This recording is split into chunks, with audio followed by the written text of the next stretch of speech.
Video చూస్తున్న వాళ్ళు ముందుగా ఒక లైక్ చేయండి. మీరు వీడియోకి లైక్ చేస్తే ఇలాంటి మరిన్ని వీడియోలు రోజు మీకోసం పెడతాను. అలాగే కొత్తవాళ్ళు మన ఛానల్ సబ్స్క్రైబ్ చేసుకోండి.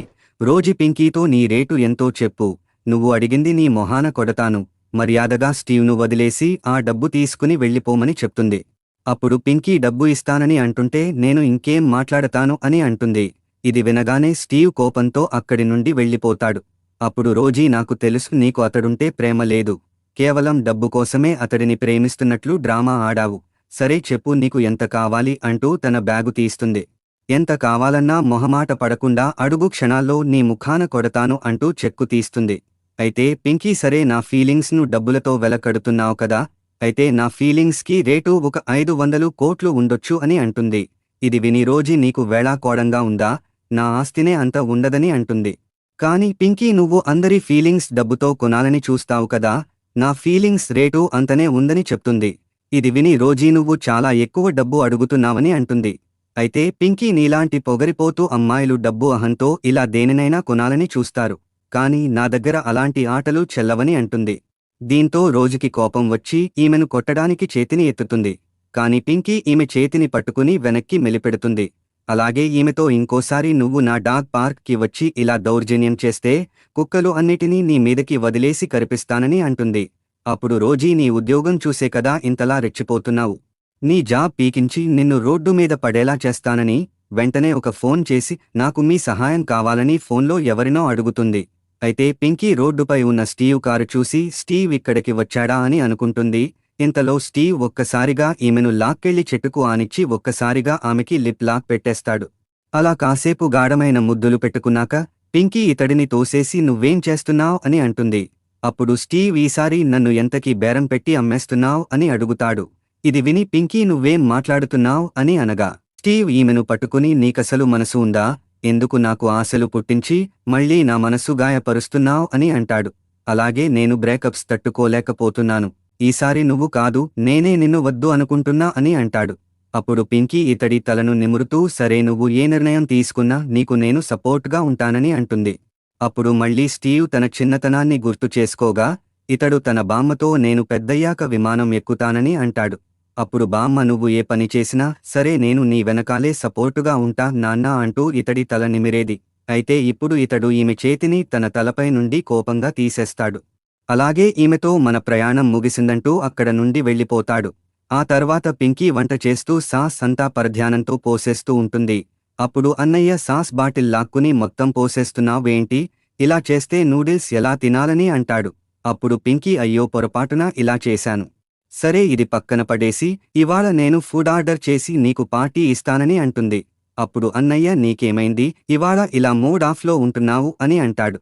అలాగే జొమాటో ఓపెన్ చేసి నీకు నచ్చినవి చూడు అని అనగా ఈమె మాత్రం ఏమీ మాట్లాడదు. అప్పుడు అన్నయ్య గ్లాసులో మంచినీళ్లు పోసి ఈమెను తాగమని ఇస్తాడు. అప్పుడు పింకీ గ్లాస్ పట్టుకోబోయి వదిలేయగా అది పగిలిపోతుంది. అప్పుడు అన్నయ్య, నువ్వు బాగానే ఉన్నావా, ఒకవేళ నీకు బ్రేకప్ అయిందా అని అడుగుతాడు. అప్పుడు పింకీ, నువ్వేం మాట్లాడుతున్నావు అన్నయ్య, నేను ప్రేమలో ఉంటేనే కదా బ్రేకప్ అవ్వడానికి అని అంటుంది. సరే నాకు కొంచెం పని ఉంది, నువ్వు ఆర్డర్ చేసుకుని తిను అని చెప్పి అక్కడి నుండి వెళ్ళిపోతుంది. అయితే డాగ్ కంపెనీ ముందు కొందరు ఆందోళనకారులు పింకీను ఉద్యోగం నుండి పీకేయాలి, ఆమె కుక్కలను హింసిస్తుంది, మీరు మర్యాదగా ఆమెను జైల్లో పెట్టించకపోతే మీ కంపెనీ మీద కేసు పెట్టి కంపెనీ క్లోజ్ అయ్యేలా చేస్తామని కంపెనీ ముందు నిరసనలు చేస్తారు. ఇంతలో పింకీ ఇదంతా చూస్తూ ఉండగా అక్కడ ఉన్న సిబ్బంది అమ్మాయికి పక్కకు లాక్కొచ్చి, నువ్వు ఎందుకని ఇక్కడికి వచ్చావు, నిన్ను రావద్దని మెసేజ్ పెట్టాను కదా చూడలేదా అని అంటుంది. అయితే పింకీ అసలేమైందని అడుగుతూ ఉండగానే సిబ్బంది అమ్మాయి ఈమెను వెనక డోరు నుండి వెళ్ళిపోమని తీసుకువెళ్తుంది. అయితే మేనేజర్ న్యూస్ చూస్తూ, వీళ్ళిద్దరూ రాగానే మీరే చూడండి అంటూ టాబ్ ఇస్తాడు. అయితే టీవీ న్యూస్లో పింకీ అనే ఈ డాగ్ ట్రైనర్ కుక్కలను హింసిస్తూ ఉంటుంది, అలాగే కుక్కలను ఇబ్బంది పెడుతూ వాటిని టార్చర్ చేస్తుంది అంటూ వీడియోలు ప్లే చేస్తారు. అయితే పింకీ, ఇదంతా ఎడిటింగ్, ఎందుకంటే నేను ట్రైన్ చేసిన కుక్కలు నాకు తెలుసు, ఇవన్నీ ఎడిటింగ్లో పెట్టిన కుక్కలు అని అంటుంది. అప్పుడు సిబ్బంది అమ్మాయి, అవును పింకీ చెప్పేది నిజమే, ఇది ఏఐ ద్వారా ముఖం మార్చి ఎడిట్ చేసినట్లు ఉంది, కావాలంటే పింకీ చేతిని చూడండి, ఈమె చేతిపై ఎలాంటి మచ్చ లేదు, కానీ వీడియోలో ఉన్న పింకీ చేతిపై మచ్చ ఉందని అంటుంది. అప్పుడు మేనేజర్ ఎవరో మన కంపెనీ మీద పగతో పింకీ ఫోటోలు మార్పింగ్ చేసి ఆన్లైన్లో పెట్టారని, అలాగే కుక్కలను హింసిస్తున్నందుకు ఈమెపై చర్యలు తీసుకోమని అందరూ నిరసనలు చేస్తున్నారని అంటాడు. అప్పుడు సిబ్బంది అమ్మాయి అదంతా అబద్ధం. కుక్కలను ప్రేమించే వారిలో నాకు తెలిసి పింకీ తప్ప ఎవరూ ఎక్కువ ప్రేమించరు అని అంటుంది. అప్పుడు పింకీ ఈ ఫేక్ వీడియోలు చూసి జనాలు నిజం అనుకుని మన కంపెనీ ముందుకు వచ్చి ఇలా నిరసనలు చేస్తున్నట్లున్నారు అని అంటుంది. అప్పుడు మేనేజర్ అవును నువ్వు మంచిదానివి అని నాకు తెలుసు. కాని ప్రపంచానికి తెలియదు కదా, ఇప్పుడున్న జనాలకు ఫోన్లో వచ్చేదే నిజమని గుడ్డిగా నమ్మకం అని చెప్తాడు. అప్పుడు సిబ్బంది అమ్మాయి అవును నేను ఇలా ఫేక్ వీడియోలు పెట్టకండి అంటూ వాళ్లకి కామెంట్ చేసినా సరే ఎవరూ నన్ను పట్టించుకోలేదని అంటుంది. అప్పుడు మేనేజర్ పింకీ ఒక పని చెయ్యి. నీ సేఫ్టీ కోసం కొద్ది రోజులు నువ్వు ఈ సమస్య సర్దుమణిగేదాకా మన పార్క్ దగ్గరికి రావొద్దని అంటాడు. అలాగే బయటకి కూడా వెళ్లకుండా ఇంట్లోనే సేఫ్గా ఉండమని అంటాడు. అప్పుడు పింకీ మేనేజర్ గారు నా వల్ల మీరందరూ ఇబ్బంది పడుతున్నారు, నా వల్లనే ఈ సమస్య వచ్చింది కాబట్టి ఈ సమస్యను నేనే పరిష్కరిస్తానని అంటుంది. అయితే న్యూస్ ఛానల్లో వస్తున్న పింకీ గురించిన న్యూస్ స్టీవ్ కూడా చూస్తాడు. అలాగే ఇతడు పింకీ గురించి ఎవరు ఇలా తప్పుడు వార్తలు పెడుతున్నారని అంటాడు. అలాగే ఆమెకు ఇప్పుడు నా అవసరం ఉంది, ఆమె దగ్గరికి వెళ్లాలని బయలుదేరుతాడు. ఇంతలో పింకీ ఆఫీసు నుండి కిందకి వస్తుండగా కొందరు వ్యక్తులు ఈమెకు ఎదురుగా వచ్చి కత్తి తీసి కుక్కలను హింసించే ఇలాంటి పనికి మాలినదాన్ని ప్రాణాలతో ఉంచకూడదని అంటారు. అయితే పింకీ మీరు చేసేది తప్పు అని అంటుంది. దీంతో ఆ వ్యక్తులు మరి నువ్వు కుక్కలను హింసించడం రైట్ అంటావా అని అంటారు. అలాగే వాళ్లు ఈమెను ఒక్కసారిగా పొడిచేసరికి స్టీవ్ అక్కడికి వచ్చి ఈమెను లాగి వాళ్ల బారి నుండి కాపాడతాడు. అలాగే ఈమెతో నీకేమీ కాలేదు కదా అని అంటాడు. అయితే పింకీ నువ్వెందుకు ఇక్కడికి వచ్చావని అంటుంది. ఇంతలో ఆ వ్యక్తులు ఒరేయ్ తమ్ముడు అది కుక్కలను హింసించే ఆడ సైకో, ఆమె దగ్గర్నుండి పారిపో అని అంటారు. కాని స్టీవ్ ఈమె ఎలాంటిదో మీరు నాకు చెప్పక్కర్లేదని అంటాడు. అప్పుడు ఆ వ్యక్తులు చెడ్డ దానికి సహాయం చేస్తూ నువ్వు ఇబ్బందుల్లో పడకు అంటూ స్టీవ్ మీద కూడా కత్తితో దాడి చేస్తూ ఉంటారు. అప్పుడు స్టీవ్ ఎదురు తిరిగి వీళ్లను కొడుతూ ఉంటాడు. ఇంతలో పింకీ పోలీసులకు ఫోన్ చేసి కొందరు మా ఆఫీస్కి వచ్చి మాపై దౌర్జన్యంగా దాడి చేస్తున్నారని చెప్తుంది. ఇంతలో ఆ చెడ్డ వ్యక్తులు స్టీవ్ను గాయపరుస్తూ ఉంటారు. అలాగే పోలీసులు వస్తారని భయపడి అక్కడ నుండి పారిపోతారు. కాని అప్పటికే ఇతడి చేతి మీద గాయం అవుతుంది.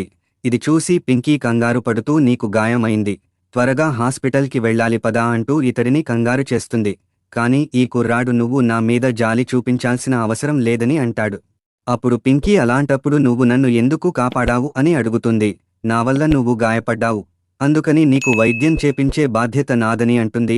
అలాగే బాధతో ఏడుస్తూ ఉంటుంది. అప్పుడు స్టీవ్ సరే సరే ఏడవకు, ఇది పెద్ద గాయమేమి కాదులే అని సర్ది చెప్పుతాడు. కాని పింకీ సోది చెప్పకు, ఇది చిన్న గాయమా రక్తం మొత్తం పోతుంటే అని అంటుంది. నేను ఎందుకు హాస్పిటల్కి వద్దు అంటున్నానో తెలుసా, ఒకవేళ నా దెబ్బలు నయమైతే నువ్వు నన్ను వదిలేసి వెళ్ళిపోతావు అని అంటాడు. అందుకని గాయాలతో ఉంటే అప్పుడు నాతోనే ఉంటావు కదా అని అంటాడు. అందుకుని నాకెప్పుడూ గాయాలు ఉండాలని కోరుకుంటా అనేసరికి పింకీ ఇతడి నోరును మూసి నేను నిన్ను వదిలి ఎక్కడికి వెళ్లను, సరే పద హాస్పిటల్కి వెడదామని అంటుంది.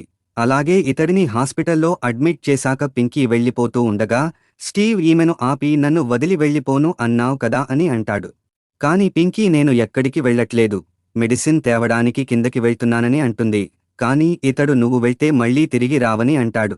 కాని పింకీ ఇతడిని పట్టుకుని నిన్ను వదిలి ఎక్కడికి వెళ్లను, నన్ను నమ్ము అని అంటుంది. అలాగే నేను మందులు తీసుకుని త్వరగా వచ్చేస్తానని ఇతడికి ప్రామిస్ చేసి అక్కడ నుండి వెళ్ళిపోతుంది. ఆ తర్వాత ఈమె డాక్టర్ దగ్గరికి వెళ్లి స్టీవ్ కండిషన్ ఎలా ఉందని అడుగుతుంది. అప్పుడు డాక్టర్ భయపడాల్సిన పనిలేదని, అది చిన్న గాయం మాత్రమే అని, కాకపోతే అతడు కూల్గా ఉంటే మంచిదని చెప్పాడు. అలాగే అతడికి మెడికేషన్ థెరపీ చేపిస్తే తన శరీరాన్ని గాయపరచుకోవడం కూడా మానేస్తాడని చెప్తాడు. అలాగే కొన్ని మందులు ఈమెకి ఇచ్చి వీటిని స్టీవ్ తరచుగా వాడుతూ ఉంటాడు. సాధారణంగా ఈ మందులు తీసుకోవడానికి ఆమె తల్లిగాని అతడికి కాబోయే భార్యగాని వచ్చేవాళ్లు అని అంటాడు. ఆ తర్వాత పింకీ ఇతడి దగ్గరికి వెళ్లి నేను డాక్టర్ని కలిసి వచ్చాను, నువ్వు ఎంత త్వరగా మందులు వాడితే అంత త్వరగా అనారోగ్యం నుండి కోలుకుంటావని చెప్తుంది. కాని స్టీవ్ నాకు ఎలాంటి మెడిసిన్ వద్దని చెప్తాడు. అందుకు పింకీ సరే వద్దు అంటే వద్దులే అని, ఇకనుంచి నేను నీతోనే ఉంటానని చెప్తుంది. నేను నీతోనే ఉంటే నీకు ఎలాంటి మెడిసిన్ అవసరం లేదని చెప్తుంది. ఇది విని స్టీవ్ షాక్ అయ్యి నువ్వు ఏమంటున్నావ్ అని అంటాడు. అందుకు పింకీ నువ్వు విన్నది నిజమే అని అంటుంది. కాని స్టీవ్ నువ్వు చెప్పేది అంతా అబద్ధం, ఎందుకంటే నువ్వు రోజీ దగ్గర నన్ను వదిలేయడానికి డబ్బులు తీసుకున్నావు, మళ్ళీ ఇప్పుడు నాతో ఉంటాను అంటూ కథలు చెప్తున్నావా అని అంటాడు. అప్పుడు ఈమె నేనెప్పుడు రోజీ దగ్గర డబ్బు తీసుకున్నాను, నాపై నువ్వు కోపంగా ఉండడానికి ఇదేనా కారణం అని అడుగుతుంది. కానీ అతడు నేను ఆ రోజు మొత్తం చూశాను. రోజీ నీకు డబ్బులు ఇస్తానంటే నువ్వు అందుకు ఒప్పుకున్నావు కదా అని అంటాడు. గతంలో నా తల్లి దగ్గర ఇలానే డబ్బులు తీసుకుని నన్ను వదిలేశావు. ఇప్పుడు కూడా రోజీ దగ్గర డబ్బు తీసుకుని మళ్ళీ వెళ్ళిపోతున్నావా అని అంటాడు. ఇంతలో బయట ఉరుములు పడుతుంటే ఆ శబ్దాలకు స్టీవ్ ఉలిక్కి పడుతూ ఉంటాడు. అప్పుడు పింకీ ఇతడిని గట్టిగా పట్టుకుని నేనున్నా కదా భయపడకు అని చెప్తుంది. కాని ఇతడు నువ్వు వెళ్ళిపోయినప్పటి నుండి నాకు ఈ ఉరుములు నచ్చట్లేదని, ఎందుకంటే ఉరుము వస్తున్నప్పుడల్లా నువ్వే గుర్తు వస్తున్నావ్ అని అంటాడు. అప్పుడు పింకీ నేనెక్కడికి వెళ్ళను, అలాగే రోజీ దగ్గర డబ్బు కూడా తీసుకోలేదని అంటుంది. నేను ఆమెను మందలించి పంపేశాను. నిన్ను డబ్బుతో ఎలా వెల కట్టగలను అని అంటుంది. మనిద్దరి మధ్య ఆ మ్యాటర్ జరిగినప్పటి నుండి నేను నీతో పూర్తిగా రిలేషన్షిప్లోకి వచ్చానని చెప్తుంది. అయితే ఇతడు అలాంటప్పుడు నేను ఫోన్ చేస్తే ఎందుకు నువ్వు నాతో సరిగ్గా మాట్లాడలేదని అడుగుతాడు. అప్పుడు పింకీ స్పాన్సర్షిప్ డబ్బులు అప్పుడే వచ్చాయి. ఆ సమయంలో మా పార్క్ ఎంత బిజీగా ఉంటుందో నీకు తెలియదు అని అంటుంది. అందుకు స్టీవ్ అది పక్కన పెట్టు, మరి ఎందుకని నా ఫ్లవర్స్ పడేశావు అని అడుగుతాడు. నా చేతిలో ఉన్న కుక్కకు ఫ్లవర్స్ వల్ల ఎలర్జీ వస్తుందని ఆ ఫ్లవర్ బొకే మళ్లీ తీసుకుందామని కింద పెట్టాను. కానీ నాకేం తెలుసు క్లీనింగ్ అమ్మాయి అంత త్వరగా వచ్చి దానిని పడేస్తుందని అని అంటుంది. అది సరే, అయితే నా ఇన్స్టాగ్రామ్లో ఎంతమంది అమ్మాయిలు యాడ్ చేసుకున్న పర్లేదు కదా నీకు అని అంటాడు. అయితే ఈమె ఆ రోజు ఏదో కోపంలో అలా జరిగిపోయింది అని చెప్పింది.